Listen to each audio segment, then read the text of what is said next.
Yay, and we are live today. I am talking to Robbie MacNiven about the Doom of Fallowhearth. Robbie, what's going on? Why are you so red? Yeah, sure, explain that. I literally forgot this was happening until about 15 minutes ago. I was quarantined for the past 2 weeks because I was away in the Czech Republic. It ended yesterday. Today was my first day I could go outside. I was like, I'm going to go for a run. So yeah, I was running and then realized, oh wait, I've got a scheduled appointment today at midday. So I completed the run by sprinting back through the rain, ran in the door, changed my t-shirt, sat down. Here I am. Looking like I'm chased by zombies or something. I'm not You don't get more live than this. Yeah. Amazing. So yeah, we are here today to talk about the Doom of Fallowhearth, which was released in the US in paperback on Tuesday. People can have it in their hands and read it, just like me. I had to put it away for a second because Terabithia was eating it, but yay! And it's also out globally as an ebook as well. So whoever you are, you can download the ebook as well. Yay! So it doesn't matter if you're in the UK or not, you can read it. Yeah, all the good stuff. Right. So yeah, we're doing like just a 30-minute catch up and chat about the book and the setting. Do you want to just give a brief introduction to who you are for those of you that are not aware of your other works and stuff? Yeah, certainly. So I am a sci-fi fantasy author. Most of my previous work was for Black Library, doing Warhammer and Warhammer 40,000 stories, novels. I've started in the past 18 months to branch out. So I am currently working for Aconite. This is my first Aconite novel, my first non-Black Library novel. I also do quite a lot of different things at the moment. I'm juggling a lot of different projects. So I recently completed a military history PhD, and I've started doing some non-fiction history books for offshore publishing. Yeah, that's a lot of fun. I'm doing some graphic novel scripts for them as well. I've done some game scripting recently for a new Warhammer game, actually, Warfield, which is pretty fun. But amidst all that, I am also doing Aconite stuff, which I'm enjoying very much. I recently completed my second novel, which I can't talk about yet, but hopefully soonish talk about that. But yeah. So basically, I'm an author. Hi. Well, you're certainly keeping yourself busy. Yeah, it's fun.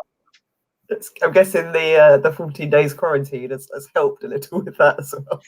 Yeah, it's kind of strange because I'm relatively between jobs at the moment. The past 2 weeks, I've actually not had that much to do, which is ironic because I've been stuck indoors. Yes. But I've been chilling. I can't complain. So, yeah. Yeah. The only negative is it's badly impacting my fitness, as you can see. So I passed no judgments. I have done 0 exercise during lockdown. I don't judge about that either. It's fine. It's probably the best thing, really, not to. The only exercise I've done actually is I got for my birthday the Switch Ring Fit. Nice. So I'm like, yeah, look at me, I'm strong. So yeah, that's my fitness. Okay, so the book itself is set in Terranoth, specifically more Fallowhearth, but do you want to give like a brief overview of the Descent sort of setting as a board game and an RPG? Yeah, so Descent is basically the basis of it is it's classic high fantasy. So if you're familiar with the Western fantasy genre, you know, the Tolkien-esque fantasy, then it's got those touchstones. It's got stuff like elves and dwarves and orcs and humans, but it's then got its own unique take on all of that. So you have Terranoth as sort of the central realm, which consists of baronies, mostly human populated, but really a big mixture of races. And they've all got magic and stuff, I'm used to that, dragons. Fallowhearth is in the province of Fortham, which is in the northeast. I get a really nice little map that comes with the novel. So it's sort of in the northeast of this central setting towards big mountain ranges, and it's got dark, deep forests and blasted moorlands, and it's basically like Scotland, I guess. In that sense, it's close to home. So it's sort of centered to this, but the broader setting of Descent has all sorts of areas you can go and explore. So there's deserts to the south, and there's big sprawling forests, and there's an ocean off to the west, and it has these a diversity of places and climates that you can explore in your RPG games. There's the new Descent RPG, which really gives you a load of lore, which I worked off of for this book, that you can create your own stories with, which I think is really awesome. Excellent.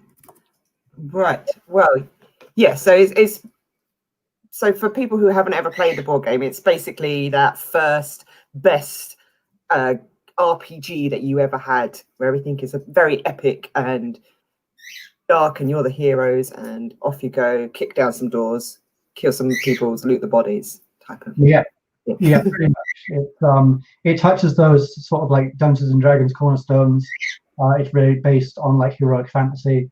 If you're playing the RPG, you control sort of these heroic figures, and you can pick from the classic archetypes, which is basically what I did when building my characters. But I think we'll talk about that later on. Yeah, that's really interesting. So, give me a quick summary of the book then. So, what are the key points that people should know about this book in order to pick it up, apart from the fact that it's got a beautiful cover? It does. So the basis, the start of the plot, the issue that the heroes have to confront is the Baroness of Fortham's daughter, who is the heir to the baronet, has mysteriously vanished. And the Baroness has decided to call out these three of the heroes, basically out of retirement, ask them to come and help find her daughter. She was last seen in a rather bleak borderland town called Fallowhearth, so they venture to Fallowhearth, and all sorts of shenanigans ensue as they attempt to unravel the plot that develops around why this person has gone missing. And basically they're trying to solve that plot, find her, rescue her, and well, I can't say what happens at the end, obviously. I from your description, it sounds like these heroes are the classic D&D group that any DM doesn't want but also loves. Some murder hobo sort of tromping through the story to get to the end. Exactly, yeah. I think so. Yeah, the characters themselves are pre-existing. But they're not like really fleshed out. They have like a paragraph description at most. So yeah, it was interesting to kind of like develop them. But yeah, I think we'll talk about them later. So what made you pick Fallowhearth as the setting for the story? Because obviously, as you said, you get a map and it's massive, and starting up in this area. Was it because it was, as you said, like kind of like Scotland, and that's where you are? Or? Yeah, I invented the actual town itself, Fallowhearth. But the province that it's in is like, it exists in the game, it pre-exists, unfortunately. So I don't know, I felt as though I initially pitched a bunch of different ideas, and they were all themed kind of around a different setting. So there was like one in the sort of the desert area to the south of Penrith. And there was another one in like a forested area. I can't remember the name of it in the setting, but there's like a large forest expanse, also kind of towards the south. And then there was another one where I was like, I felt like I wanted to go for a vibe of kind of like Gothic Victorian, so like moorland and like crooked towers and a ruined castle and all of these sorts of like Gothic-y tropes. And obviously the setting to do that would be the like borderlands, kind of on the fringes of society. Beyond it, it's just like moorland and mountains, so it's kind of just like the last outpost, kind of like where I live here. Yeah, that wasn't really my initial thinking as to, let's come to Scotland, but it ended up being the one that was chosen. It had that kind of frontier vibe to it. Yeah. Okay, so there's 3 heroes, sort of main heroes within the story. Who's your favorite? And describe to me how you built them, because I'm intrigued that you.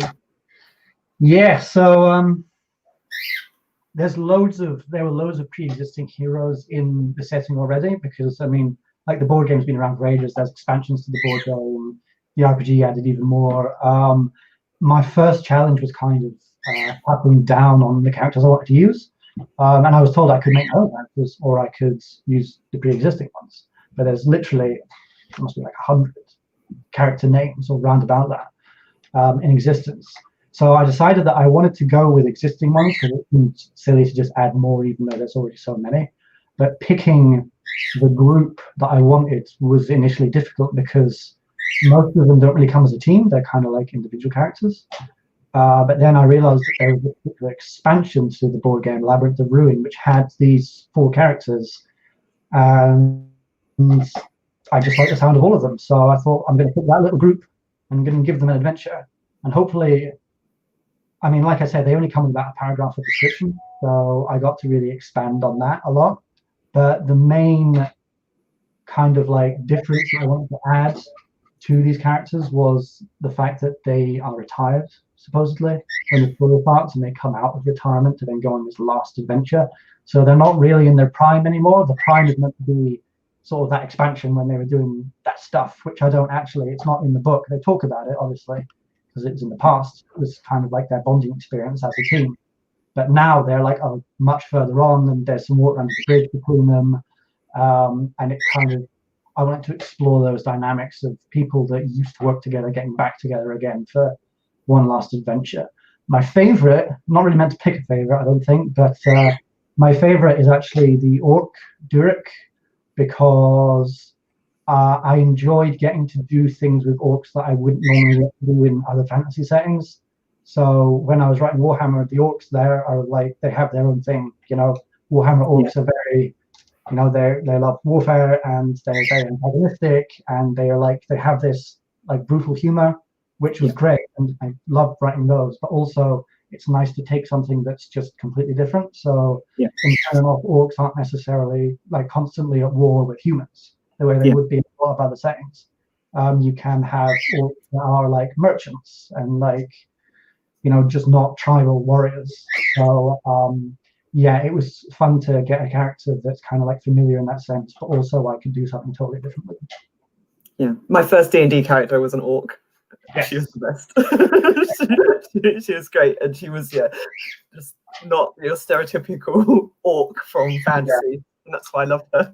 She unfortunately died when a mind flayer ate her brain, but yeah, until then she was great. Okay, fair enough. From me. Oh, Sanusha, you always remember the first. That's true. Okay, so on the front of this book, there's a really cool lady with like green magical powers, and she looks amazing and kick-ass, and I want to be her best friend. Who is she? Without any spoilers, tell me who she is and how I can be her best friend. I'm glad that I can say who she is, because it's kind of like a weird like double issue in so much as I keep talking about these 3 characters, and then in the original spin-off Labyrinth of Ruin, there's the 4th character, because it's a group of 4, right? So the other one is Desra, who at the start of this novel isn't with the other 3 for reasons that will slowly become apparent. But yes, she is in the novel. She's on the front cover. So that is Desra. She is a necromancer. But the sort of necromancer that makes you realize that not everything is sort of light and dark. There's nuance to everything. She's very badass. She's definitely my second favorite character after Durek. Can't say too much beyond that. Yeah, she's a necromancer and she's in it because obviously she's pretty tied up to the center of the plot. Beyond that, yeah, she's really kick-ass. Really, yeah, I think people will enjoy reading about her. I enjoy writing about her, so yeah. Well, I have to say that this cover is my favorite. I'm not meant to choose favorites because the Aconite book covers are all beautiful. Like, we're very lucky. We picked some amazing artists, but this cover is my favorite. I love it so much, and I think it's because I'm an RPGer that it speaks to me of fun adventuring in scary woods, and I love it so much. It's and I kind of want to get like a poster of it. I don't get any posters of any of my covers, but I would get one for that. Am I right in saying it's Aconite's Twitter banner? Yes. It's because I'm in charge. I'm in charge of those things. May you stay in charge forever. Yes, it is, because I just love it. So I'm sure we can get you a poster of it. We can work that out. We can do that. Favoritism. I'll do that. I'll make sure that happens. Thank you. Christmas presents for the authors. Okay, so part of my job is that I get to hand out the advanced reading copies to reviewers and such and the like.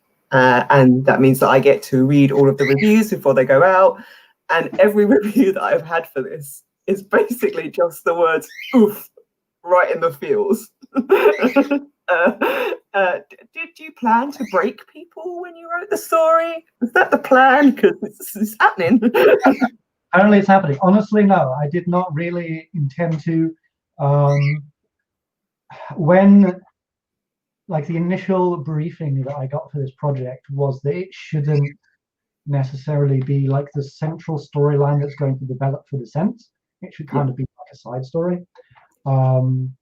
So that's why part of the reason initially I collected all these kind of like unknown characters, because I was like, oh yeah, let's get unknown characters and throw them into an adventure. Isn't necessarily going to be tied into like the really big central push.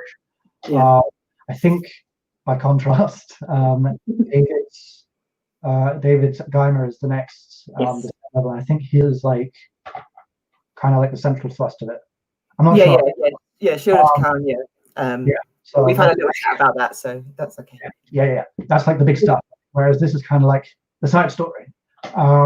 So when I was doing that and I was developing these characters, I was like, oh, I can do whatever I want with these characters because they're not part of that central push. So these characters go through a lot, and I guess I didn't really think about the fact that I was giving people like emotional trauma from putting these characters through a lot. I was kind of being like, haha, I can do whatever I want. Kind of like, I think, I love your bird wrangling. It's amazing. It's so cool. Like a pirate. Yes, this is Sarah Bithia. She's new, so I've only had her a couple of weeks. Oh, she's a baby. She's like 13 weeks old, so she's little, but she likes. I need to like include a bird familiar or something in my next book. That's so great. Yes, please. So yeah, it's kind of like if you think of the Star Wars films as like the 9 films of the central. Well, it's not trilogy anymore. Anyway, they're the central premise, and then they made the spin-off films, so like Solo and Rogue One. So like the Rogue One characters that you don't really hear much about, but a lot happens to them in that film. Obviously, because they're spin-off, they're not the central thrust. So I'm kind of like the same thing. A lot happens to the characters in Doom and Fallowhearth, and I think it was just that freedom. It wasn't an intention to like, really be mean to people. I promise. It happened anyway. I guess. So off the book just a little bit, but you do, as you mentioned earlier, you do a lot of time fiction with big IPs. What's your favorite thing about writing time fiction? Honestly, it's probably that concept that I was just speaking about how you can kind of tie in, but also you don't necessarily have to deal with the big central arc of the story, and you can take something in the background that's not really well known about and flesh it out, and kind of like, you don't make it your own because it's someone else's IP, they own the IP, so it's not yours, but it has your stamp on it a little bit. So I've enjoyed doing that, like when I write Warhammer 40,000 stuff. I enjoyed writing about a particular chapter, the Carcarans, because they had relatively little. They had an okay amount, but it wasn't hugely fleshed out background. Whereas I got to do a couple of novels about them and really kind of delve into their backgrounds when no one else really had at that point. So I think any IP that you take on, the opportunity to take stories that are only touched on briefly in a broader setting, and then kind of like flesh it out and explain how things may happen where they are or why they might happen that way, I think that's probably the most fun you can have with an IP. There's also a sort of a weird crossover, I feel, sometimes, in so much as most of what I read for fun is actually historic fiction, not sci-fi and fantasy. I've got a history degree as well, like I love history, obviously. And in a way, writing an IP can kind of be like historic fiction if the IP is really detailed. If it's got like loads of lore and background, and you have to do research and you have to try and make it like keep it real to the background and the setting. I think it has like crossover skills there. So I think the stuff that I've absorbed when I've learned how to write fiction through historic fiction actually serves me quite well for IP tie-in work. That's really interesting. Actually, yeah, I hadn't thought of it that way, but yeah, if you are trained at reading and remembering the history of places, it makes it a bit easier. But so what are the challenges of writing tie-in fiction, and how do you overcome those challenges? I guess in a sense, trying to make sure that you don't step on anyone else's toes when you've got other authors working in a setting. For example, I think initially, like the initial release, it's just me and David's are our first two novels. But even with just the two of us, we still had some back and forth about how we didn't want to like accidentally invalidate the other person's work. I think the stuff we've ended up writing are like the two ends of the spectrum in terms of like where they're occurring in the setting and like the kind of stuff that's happening. But nevertheless, we still had a bit of back and forth to make sure we weren't describing totally different things. The next novel that I've written that I can't talk about is also going to be part of a wider series. And again, there's trying to make sure that I've not invalidated someone else's work and trying to make sure that other people don't invalidate my work. I mean, it does happen occasionally, and it's really not that big of an issue. Settings like Warhammer, for example, they're so big and so vast, and they're deliberately sort of obscure in the sense that you can have, you know, the way a last gun works can vary between different places and different groups, different regiments. So you shouldn't get hung up too much if there is variation there, because that's just natural.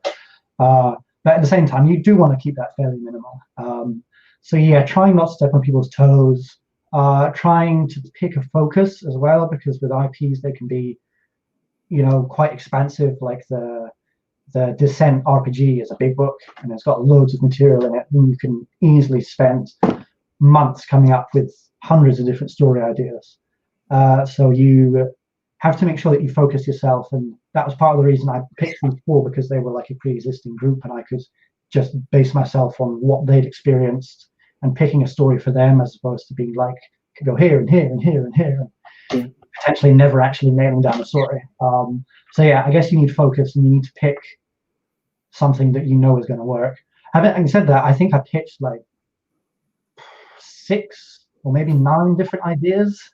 But kind of like it's a relief, because it's taken out of my hands. I can just go, here's a load of story ideas, and then 4 editors can pick one which I then get to play with. So yeah. Talking of editors, Lottie says hello. Yay. Right. Well, okay, I have one bone to pick with you. So I got the 4 books that are releasing this month. So The Curse of Honor, the 2 Marvel ones, and I am acknowledged in all of them apart from your one. Oh, no. No. I was reading, I was like, oh, that's nice. Tristan said how wonderful I am, and Richard said how wonderful I am. Looked at yours and was like, God damn it. No. I'm so sorry. No acknowledgements, because I've never actually acknowledged anyone in my books before. Like with my other publishers, I just wasn't given that option, and it never occurred to me. So then when Anchor, being so nice as they are, they were like, do you want to acknowledge people? And I was like, oh yeah, I guess. And I think I then forgot for like a month. And I think I had a prompt, and they were like, you still haven't acknowledged anyone. And I was like, oh, back to that. So editor, Lottie, hi. And then I think I did like a blanket. Yeah, Acolyte. Thank you for being amazing. I will individually acknowledge every single member of Acolyte presuming that your staff list and your website is correct, I will get every single person for the next one. Okay? Promise. Okay. I was like, how dare you? We talk all the time. And he's I don't even remember writing it, to be honest. Well, have you got anything else that you want to promote, talk about quickly before we end the show? Unless chat has any questions for you. But so yeah, is there anything that you want to scream and shout about? Not really, beyond just thanking everyone that's done reviews. Thank you everyone that's bought copies already, that are going to buy copies. It's really great that, you know, I'm getting this support from people. Thanks to Aconite, of course, and to Anjuli. Yeah, I don't really have anything to plug. I'm all over social media anyway, so if you just type in my name, you'll find me. And yeah, just happy to be doing ongoing writing work, living the dream, really. Yay! So Doom of Fallowhearth is out now in the USA at all good online bookstores, in comic book stores, in game stores. So it is being distributed by Asmodee North America. So your friendly local gaming store will also have a copy of it, hopefully sitting nicely next to the Descent board game. That would make sense. You can get it there if you're in the US and Canada. If you're in the UK, you need to wait till next month to get it in paperback, I'm afraid. But you can get it in ebook from Amazon, Kobo, anywhere that sells digital ebooks, you can pick it up. If you have, I'm going to do this little plug, if you have Amazon Prime, this weekend, if you buy any Kindle books and spend £15 on one or more, they'll give you £5 back, which you can spend on another Kindle book up until the mid-November. So you can order some of the Aconite Kindle books, and then you get £5 off the next one. And I think at the moment they're like £6.95. So for the next one, you're just paying £1.95 for another amazing book. So go and buy them all, really. That's what I say about that. Oh, what comment? Oh, Lottie, I think you came in late because we've already discussed characters. Lottie, who's your favourite character? Because you know them all as well. You need to rewind back like 5 minutes. Just for Lottie, it was Durek, just because I get to play around with orcs in different ways from my usual orc experiences. But Desra was a close second. Okay then. Well, that looks like a good time to wrap up. Almost 30 minutes. That's our normal time frame for these. Robbie, thank you very much for running literally. You may now have a rest on the sofa. Yeah. I did like the full circuit I was going to do, and then I was like, oh my god, I'm going to have to run to get back to the flat in time to have this interview. It's good. But yes, thank you very much, and enjoy your weekend. Thank you for hosting, and it was fun. Yeah, hope to do it again soon. Talk to you again soon. Goodbye, everyone. Thanks for coming along. Bye.